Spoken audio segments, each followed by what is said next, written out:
दर्शकों, मैं डॉक्टर केयूर परीख हूँ, chairman of Marengo CIMS hospital Ahmedabad और बहुत सीनियर कार्डियोलॉजिस्ट। आज मैं आपको दिल के दौरे के बारे में बात करूंगा। दिल तो पागल है और कुछ कुछ होता है। तो क्या होता है दिल को? हम बचपन से खाने में ध्यान नहीं रखते हैं, बच्चों को घी, ज़्यादा तेल, नमकीन खिलाते हैं। आगे जाते हुए हम व्यसन में लग जाते हैं, सिगरेट, तम्बाकू, गुटखा, बीड़ी। कसरत का अभाव हो जाता है, बैठालू जीवन हो जाता है, भारेपना आ जाता है शरीर में, साथ साथ में तनाव आ जाता है, ब्लड प्रेशर बढ़ जाता है और डायबिटीज हो जाता है। ये सब कारण हार्ट के अंदर भगवान ने जो नलियाँ दी है, ये हार्ट का मॉडल है, इसके अंदर नलियाँ है, धमनी बोलते हैं, आर्टरीज। ये धमनी के अंदर 18-20 साल की उम्र में ही चर्बी जमने लगती है, बहुत मामूली चर्बी, लेकिन हम ध्यान नहीं रखते हैं शरीर का।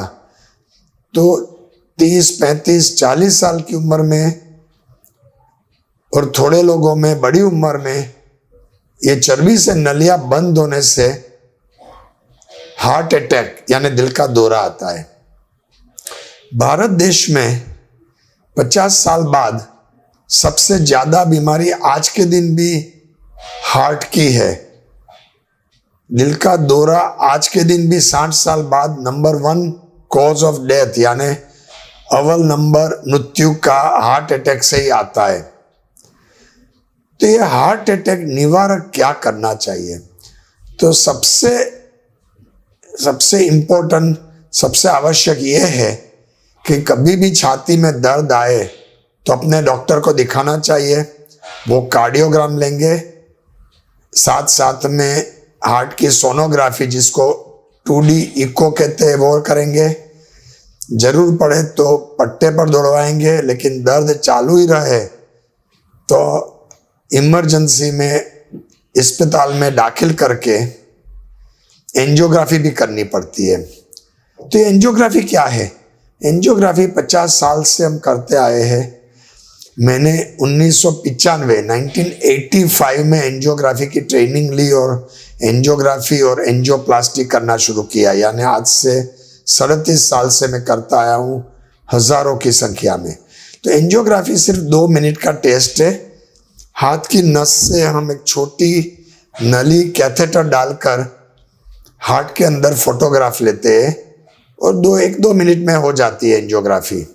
और उसके अंदर हम ये नलियों के अंदर डाई डालते हैं और डाई से नली की पिक्चर, फोटोग्राफ लेकर हमको पता चलता है कि नलियों में रुकावट है कि नहीं है, या कितनी रुकावट है, कौन सी नली में है।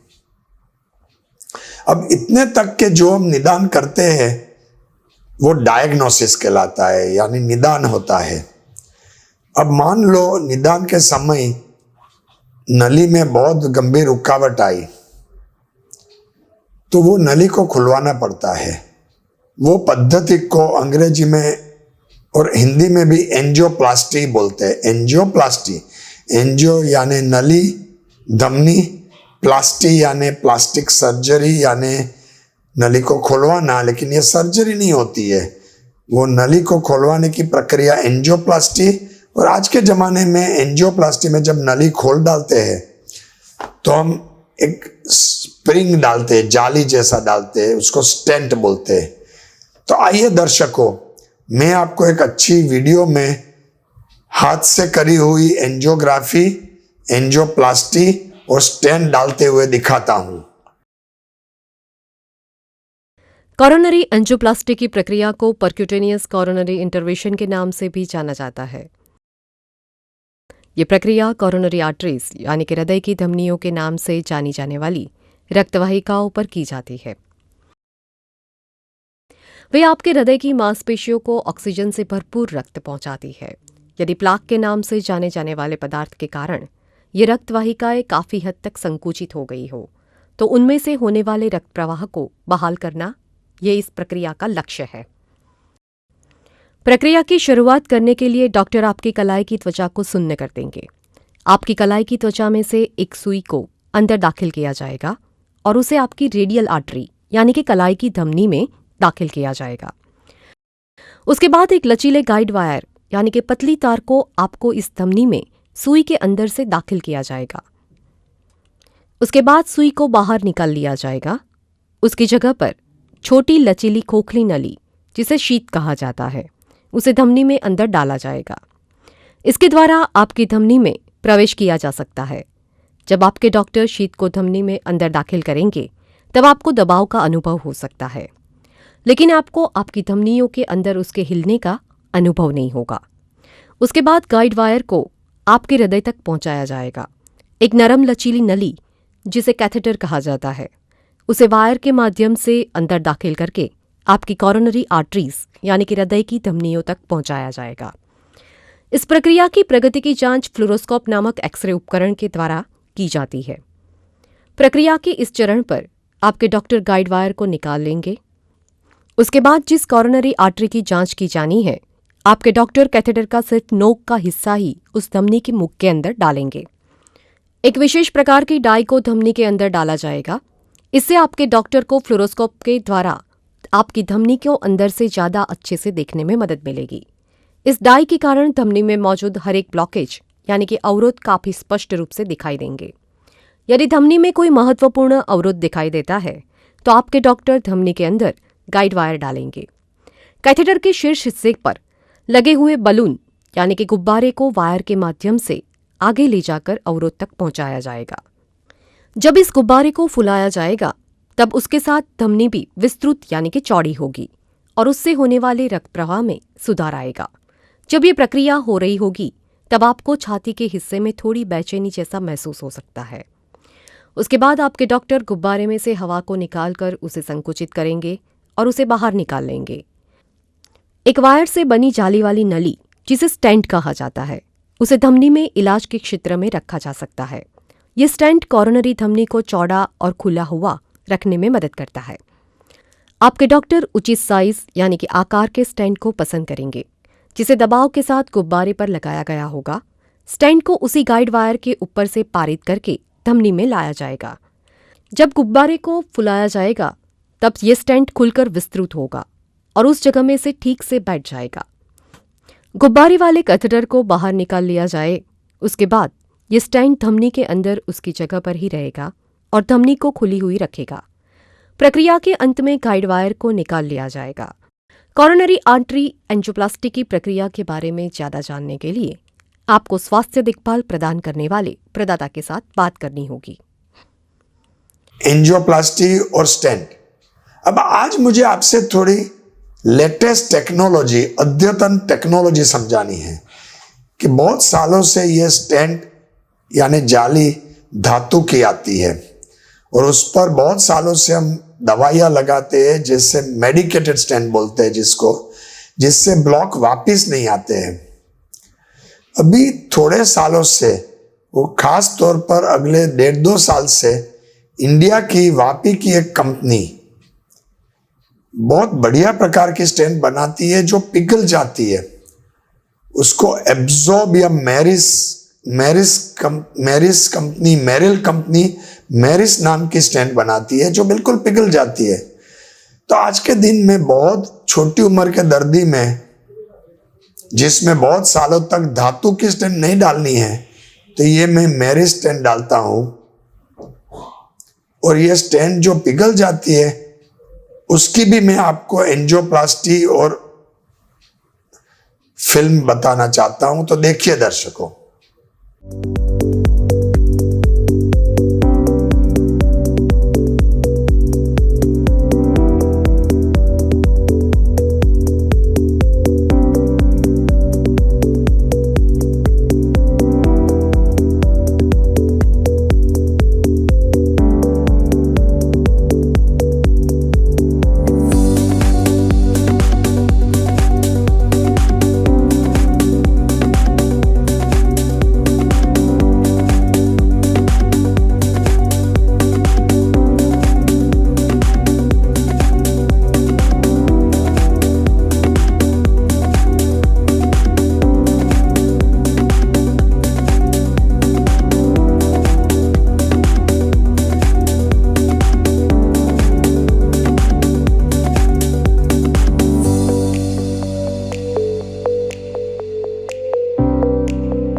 तो ये आपने देख लिया कि ये स्टेंट पिघलने से धातु नहीं रहती है। अभी 1.5 साल से उसका इस्तेमाल होता है। पहले भी एक दूसरी कंपनी बनाती थी जो बंद कर दी, और मैंने काफ़ी दर्दियों में बहुत अच्छे रिजल्ट से ये पिघलती हुई स्टेंट डाली, जिसको एब्जॉर्बेबल स्टेंट या स्कैफोल्ड बोलते हैं। अब बहुत बार ऐसे दर्दी आते हैं कि जिसकी नली के अंदर रुकावट बहुत कठिन होती है, बहुत हार्ड होती है, जटिल होती है और कैल्शियम से भरपूर होती है। तो ये ब्लॉक एंजियोप्लास्टी या बलून से नहीं खुलते हैं। तो ऐसे केस में मैं बहुत सालों से, करीबन 30-35 साल से एक पद्धति का इस्तेमाल करते हैं जिसको रोटाब्लेटर बोलते हैं।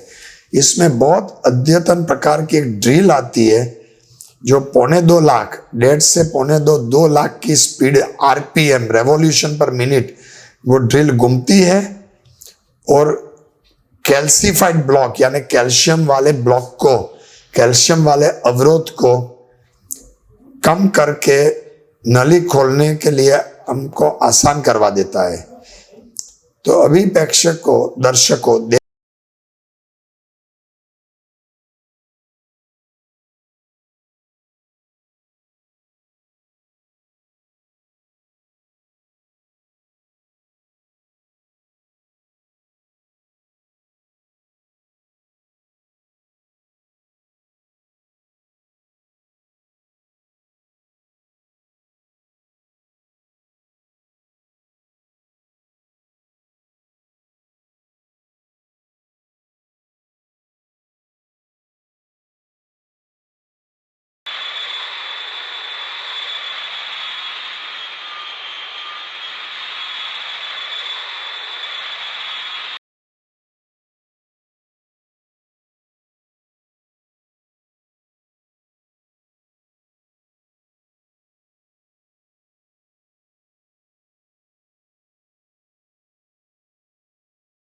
अब दर्शकों, ये आपने देख लिया अभी तक एंजियोप्लास्टी, स्टेंट,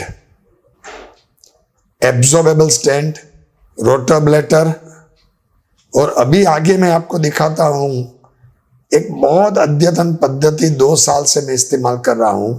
इसको IVL बोलते हैं।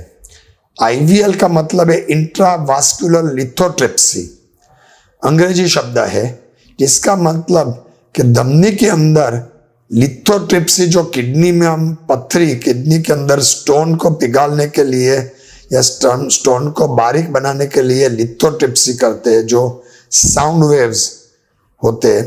तो अभी हम नलियों के अंदर वो लिथोट्रिप्सी यूज करते हैं। तो IVL के केस हमने सिम्स हॉस्पिटल, मरेंगो सिम्स हॉस्पिटल में बहुत किए, मैंने भी बहुत किए।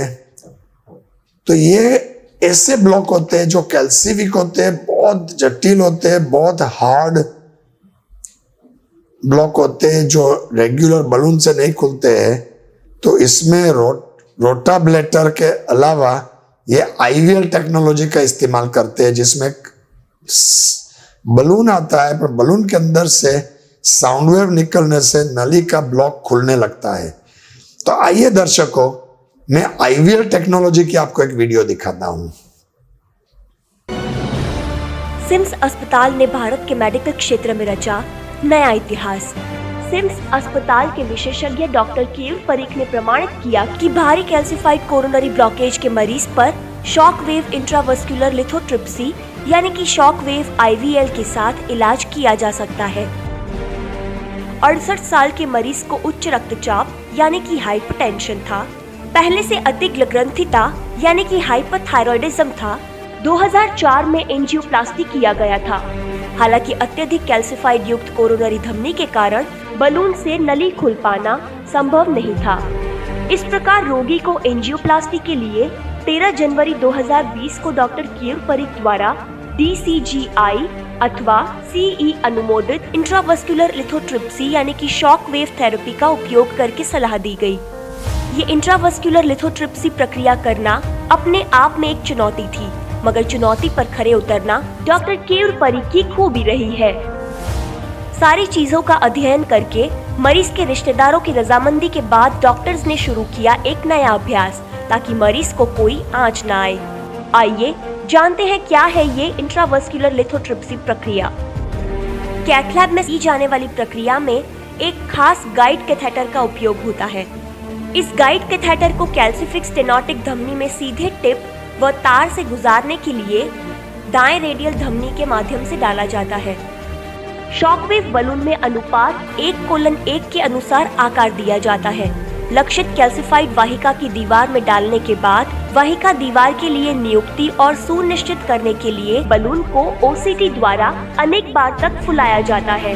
शॉकवेव इंट्रावस्कुलर लिथोट्रिप्सी ध्वनि तरंगों और लिथोट्रिप्सी के सिद्धांत का उपयोग करता है, जो कम दबाव पर बनाया गया है और जमे हुए कैल्शियम को जड़ से चुनौती देता है। शॉकवेव को एक अद्वितीय पल्स जनरेटर के बटन को दबाकर संचालित किया जाता है, जो सिस्टम के कंसोल से केवल 30 से 40 सेकंड में जुड़ा होता है और सुरक्षित डिवाइस बटन के थोड़े दबाव के साथ कैल्शियम को चुनौती देने की अनुमति देता है। बस फिर क्या, एक और बार सिम्स अस्पताल के डॉक्टर केयूर परीख ने 68 साल के मरीज की बढ़ाई जीवन रेखा। ठीक ऐसे ही डॉक्टर केयूर परीख ने अपनी टीम के साथ मिलकर सबसे पहले 2 ट्रांस रेडियल और 1 ट्रांस फेमोरल इंट्रावस्कुलर लिथोट्रिप्सी यानी कि शॉकवेव आईवीएल का उपयोग करते हुए भारी कैल्सिफाइड कोरोनरी धमनियों के इन 3 मामलों का सफलतापूर्वक उपचार कर इस क्षेत्र में एक नया कीर्तिमान स्थापित किया है।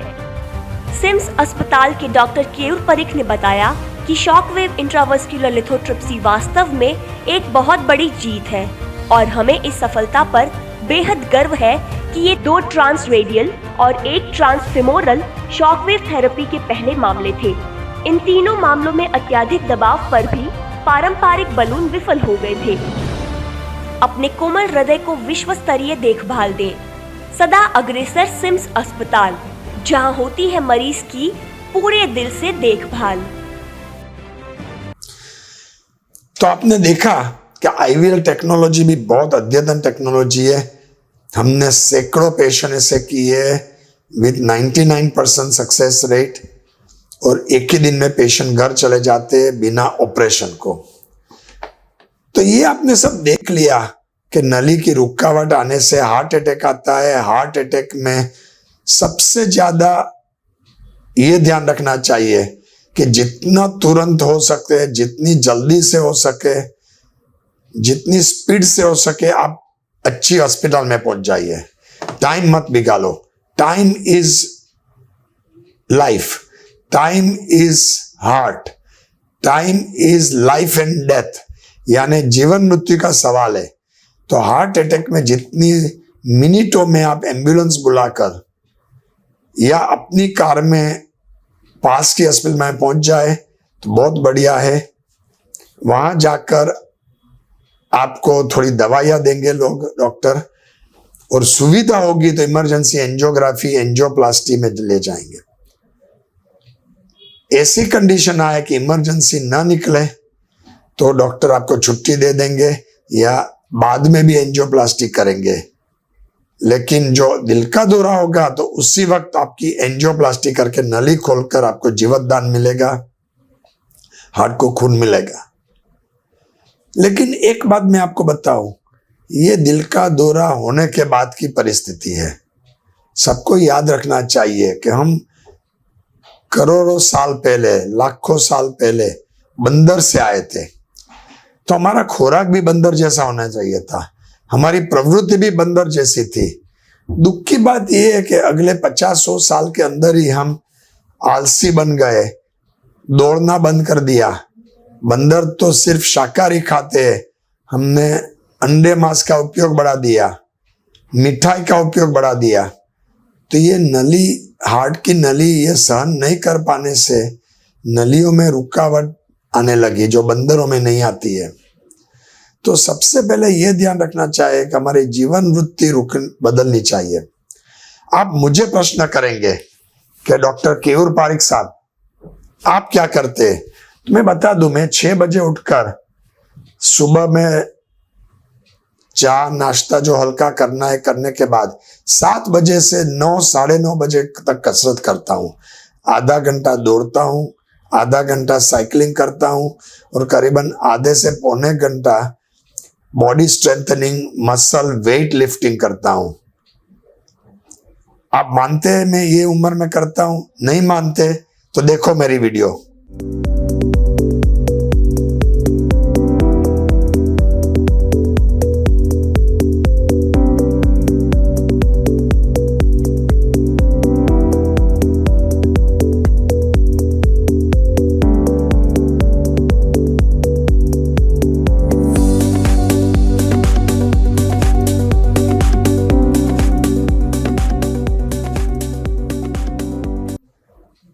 ये वीडियो में मैं वेट लिफ्ट करता दिखाया गया हूं।